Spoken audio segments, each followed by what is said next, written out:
Hey folks, Chris Brannick here for the Oklahoman and NewsOK.com in the Oklahoma studio in downtown Oklahoma City. And guys, soccer season is back. It's finally here. We got Energy FC coach Jimmy Nielsen with us. Jimmy, how are you doing today? Excellent. So yeah, soccer season is back. We're finally ready to see some football again, some soccer again.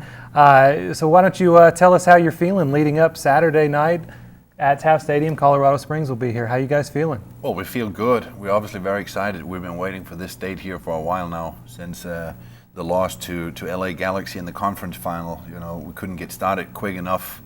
I think we have an amazing team to build from last year. We added some new pieces to the team. We're really excited to get started. We're getting a little tired of playing preseason games now. Yeah, playing against each other, these guys probably ready to see someone they don't have to be so nice to on the other side of the field. Yeah, you you always come to this point here in the preseason, and I feel the guys are 100% ready now to go out there on Saturday. All right, so a couple of things we want to talk about before we get into Colorado are just kind of some outlook on the season. One of the main noticeable things is Evan Newton last year was a finalist for Goalkeeper of the Year. He's departed. He's gone to Sacramento. But you got a couple of new goalkeepers, and then your main one, Cody Lorendi, had a pretty stellar preseason, a couple of clean sheets. So why don't you start there? What's it like? How do you replace Evan Newton first off, and how has Cody done so far? Well, there's no doubt in my mind that Evan did a great job for us last season. We couldn't come to the final agreement on a new deal. You know, he wanted to explore a little bit to see what was out there. And he apparently got a good offer from Sacramento he couldn't turn down, so good luck to Evan there. Cody Lorendi, when I figured out that he was available, he was definitely my number one target. Chased him for a month and a half, and finally got him convinced to come here. And I think he's been absolutely brilliant from day one. Fantastic personality. He's a good leader on the team already. He's leading his defense excellent. His communication is top quality. His performance day in and day out in training has been good. His performance in preseason games has been very good. And I'm very, very happy to have Lorendi on the team. Makes you feel comfortable getting in to start with a new season when you already have a goalkeeper like that back obviously, there. Obviously, we know it's a very important position.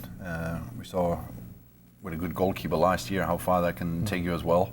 And I'm sure that Lorendi will do the same this season here.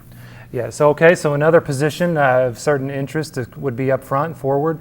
Danny Koenig last year, again, a finalist for MVP. You had a couple of award nominees after a great season last year. But in the preseason, 6 preseason games, only 4 goals, all in different games. And Danny has yet to score.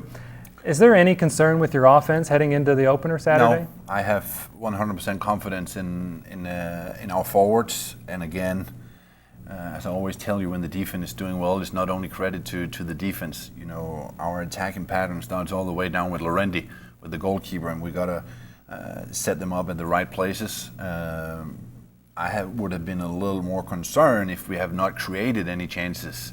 We have created a good number of chances. Just missed the last little bit of luck and sharpness, and I'm sure it's just around the corner before we'll get the goals. Maybe Saturday then. That's the plan. A couple of new faces then. Of course, Cody is the new face in goal. A couple of guys I've seen in practice that I was intrigued by: Evans Frimpong, Luis Martinez, a kind of a midfielder, very short and quick, great with the ball. But another guy I'd like you to tell us a little more about is Tim Hansen, who not too many people might know about just yet. Tim Jansen, it's a Dutch forward. He played a number of years in Denmark. Did a very, very good job in Denmark for 2 different teams. When I heard he was available, you know, immediately I contacted him and figured out if he was open-minded for a little adventure in America.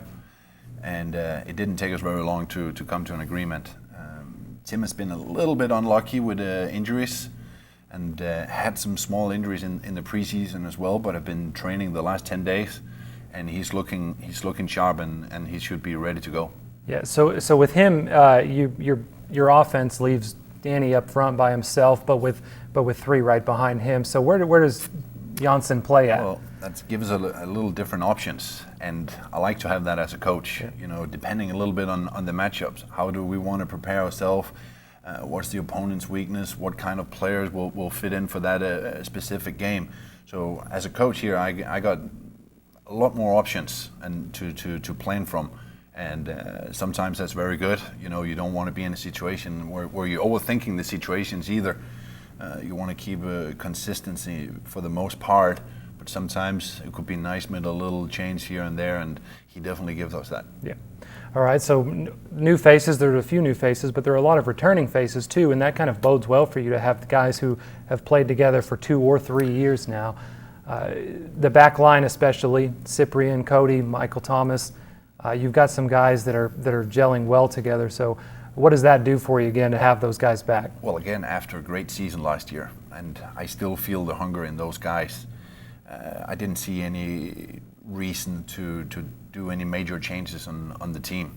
There was a few guys that had a request to try something else, and we were open-minded and give them the opportunity to try something else.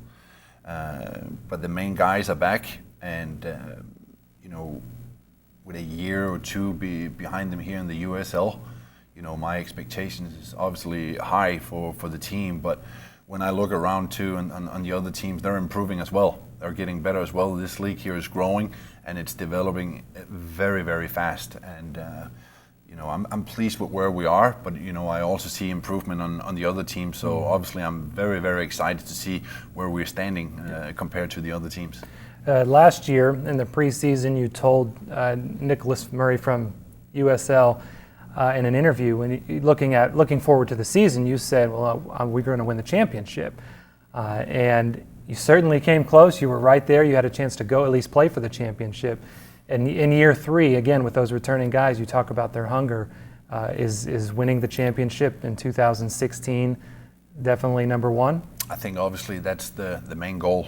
I think if you ask all 29 organizations in the USL, they'll all say the same. And in the end of the day, there'll only be one champion.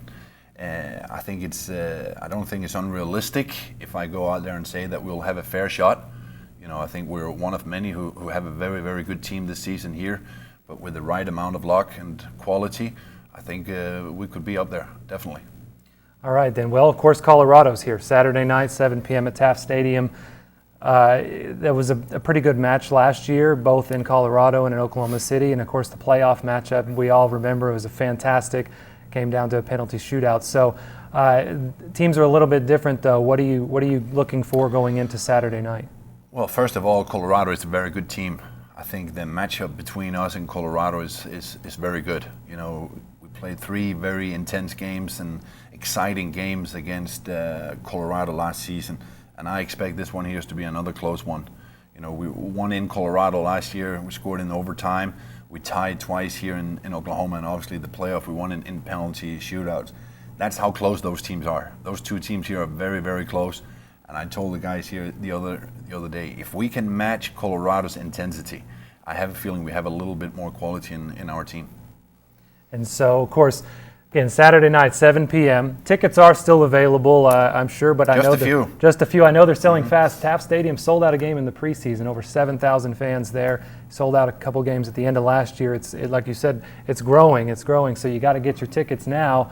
But I do want to mention also, for those fans who can't get the tickets, you guys got a TV deal this year, and so all home games will be on KSBI TV. Check your local listings to check that out. Jimmy, thanks for stopping by to talk to us today. We appreciate it as always, and good luck to you Saturday. Appreciate it. Thank you.